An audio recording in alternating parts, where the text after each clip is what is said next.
lines he loved to hear were, "Don't let it be forgot that once there was a spot for one brief, shining moment that was known as Camelot."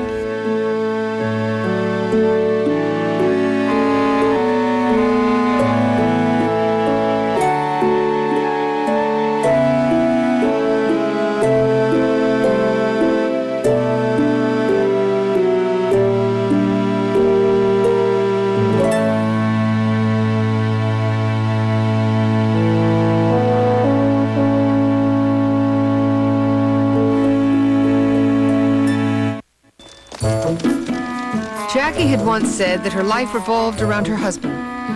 Now she faced the struggle to build a new life for herself and her children alone. After leaving the White House, it has been said that Jackie told Ted Kennedy's former wife, Joan, "The first time you marry for love, the second for money, the third for companionship." Whether the quote is true or not, it seems so now.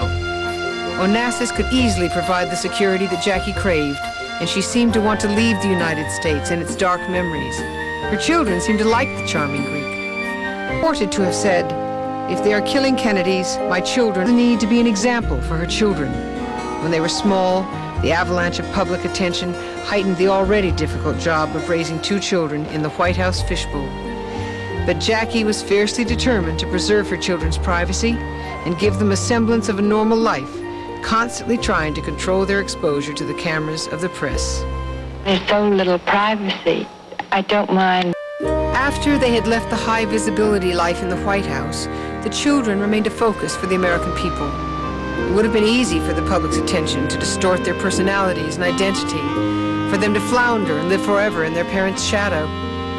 Perhaps Jackie's greatest challenge was to somehow give Caroline and John Kennedy Jr. a sense of balance and values. Realizing that a connection to their past was important, Jackie involved her children in commemorating their father's memory over the years, starting with the dedication of an English memorial to JFK at Runnymede in 1964.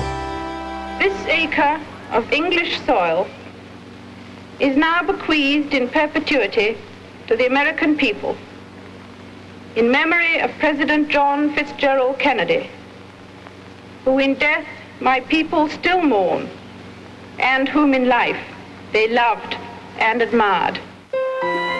Caroline christened the aircraft carrier John F. Kennedy.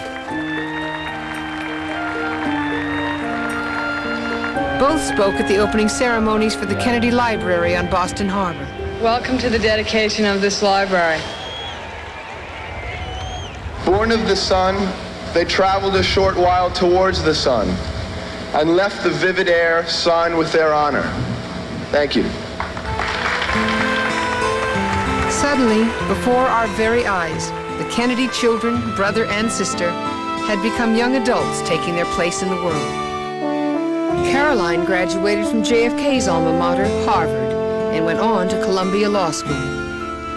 John F. Kennedy Jr. broke with family tradition and attended Brown University, going on to graduate from NYU Law School. In 1986, after her first year at Columbia, Caroline married artist and designer Ed Schlossberg in a gala Hyannisport wedding. In 1988, John Jr. spoke at the Democratic Convention.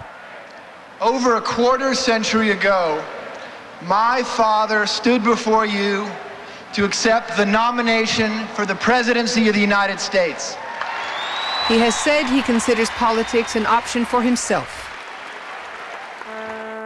That spring, Caroline graduated from Columbia with honors and gave birth to a daughter, Rose, making 4 living generations of Kennedy women. Rose was followed by Tatiana and John, and suddenly, incredibly, Jackie was a grandmother. John Jr. was unsuccessful in his first 2 attempts at the New York bar exam.